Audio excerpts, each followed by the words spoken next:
Hello and welcome to Developing the Leader Within. I'm ajepelser. I'm going to speak about time management today, just for a brief second in your life. I'm going to quote something here by one of our mentors, Dr. Roy M. Gray. Time is the coin of heaven. Time is the coin of heaven. And another one from a Psalms 90 verse 12, it says, "So teach us to number our days, that we may gain a heart of wisdom." Teach us to number our days, that we may gain a heart of wisdom. Very interesting concept for me. Time is the coin of heaven. It means our time on earth is very special. We've got a limited time here, and if we learn how to number our days, we'll gain a heart of wisdom. Now, I know that some people are really good planners, and if you phone them and say, "Let's have a braai or get together or something," they'll go, "Well, let me check my schedule." And it's okay, if that's who you are and you like to plan every second of your day.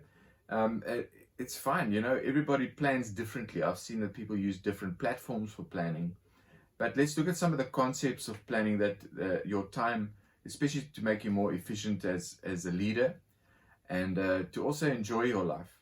It's very important to make sure that there's blocks of time where you haven't planned anything to happen there, where you give yourself a little bit of space to be spontaneous and to let things happen.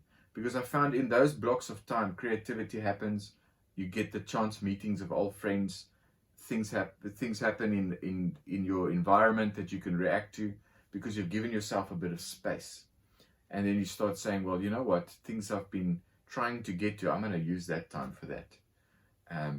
Let's have a look at some of the concepts here. There are cycles in our lives, which I don't want to say that history repeats itself. I was taught not to generalize in my history class.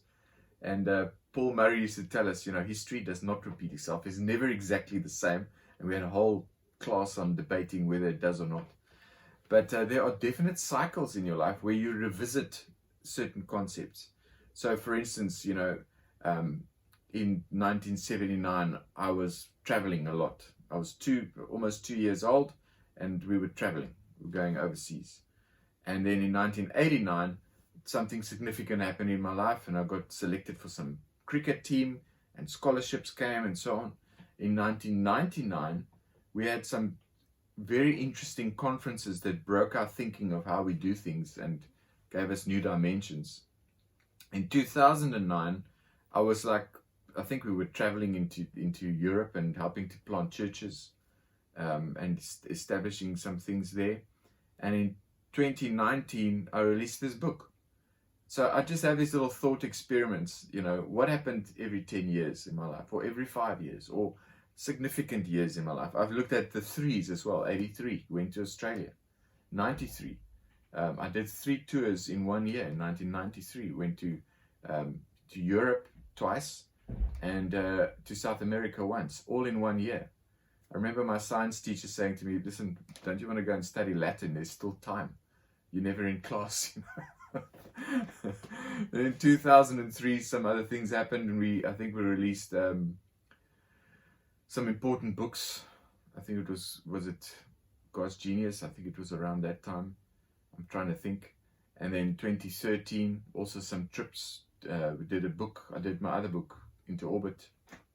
And let's see what happens in 2023. So, it's just experiments. It's not, I don't work with numbers, but I try and discern cycles. So I'll see that there's areas in my life where I've worked up to a point in an area, and then I reach those goals, and then I try a different challenge. And I've seen that cycle in my life. So I would have been a BMXer. I did BMX racing in Australia, and we had a track next to our house. And then I raced until I won a race, and then I started playing cricket. And then I played cricket until I achieved some things, and then I started something else. And then I want to surf, and then I want to do this. And then I played piano up to a point, and then I started playing drums. And I can still surf, and I can still ride a bicycle, I can still play cricket and do all those things. But there seems to be cycles in my life where I get into something, and I enjoy it for a while, and then I try something new.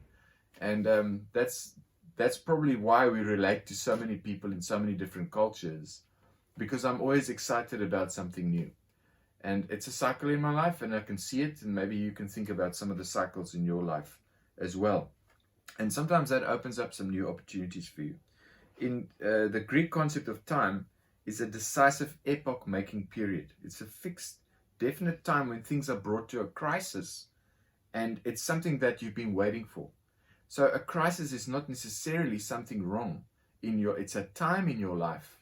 And we're talking about time management. You thought I'm going to tell you how to plan your week. There's enough apps to do that. You can use your calendars and so on to remind you. You can set those reminders. Those are tools to manage your time. But your thinking about time needs to be right so that you can actually manage those tools.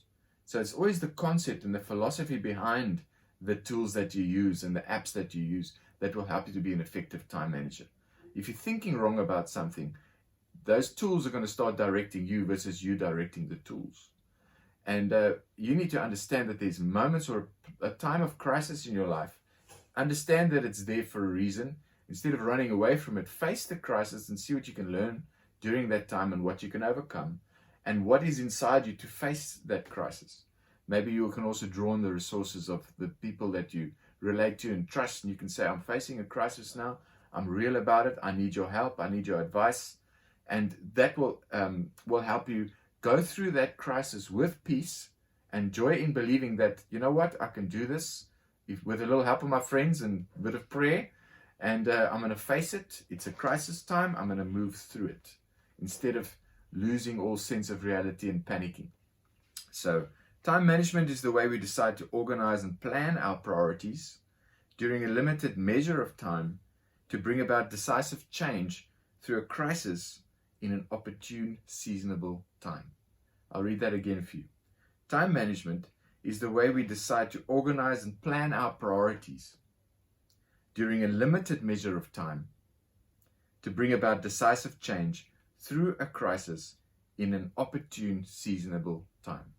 So that's something to think about in why you manage your time, how you do it, and what your priorities are. And you need to learn to separate between what's urgent and what's important.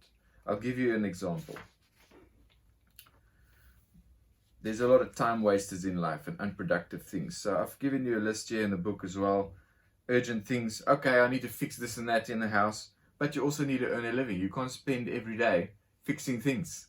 Some things are very important to fix, like your geyser or something like that. But you need to maybe delegate that so that you can earn a living. Kids, friends, parties. Always parties. That's lovely. But you also need time with your family. Some people are so busy going to parties that they're never with their family. The important thing there is your family first. And so on. Staff appointments. I got to see you about this. I got to see you about that. And the staff can keep you busy from the morning till the evening. Why don't you train them? You train them together. You save time. You're leveraging time so that those little appointments will be eliminated.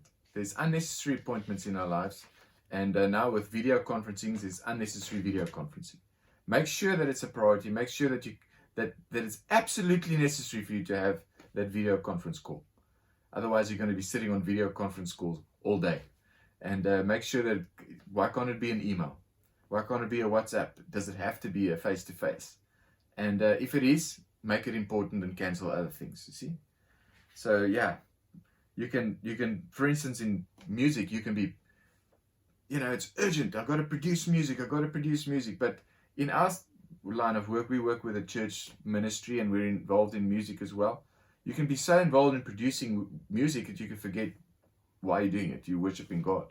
So out of worshiping the Lord, new songs will come. And we've often seen that new songs have come spontaneously, just like on the spur of the moment. And then we capture that, and then it makes production a pleasure. Instead of saying, I need 10 songs for a CD. See, that's urgent, but the important thing is why you're doing it and the deep reasons for doing things. So, yeah, you can also, it's urgent to get an income, but it's important to think about creating wealth. So, how you use that income. I've got to get income every month. Must be coming in. But how do you think about money? And that's what's important. How do you leverage that money? How do you think about wealth and creating long-term wealth versus just meeting instantaneous gratification and needs that you think you need? So those are some of the things you can think about. Prioritize things in your life but that will also then affect how you manage your time. And you'll say, well, you know what, this is important. That's urgent, but I can deal with it tomorrow. I need to fix this important thing first, make sure that that's in place, and the urgent things will start taking care of themselves. And I hope it helps you. I'd like to be your coach. Let me know if you'd like a session. We can book one online. And that is important, to invest some time in your personal leadership development. Okay? So God bless you, and thank you for watching.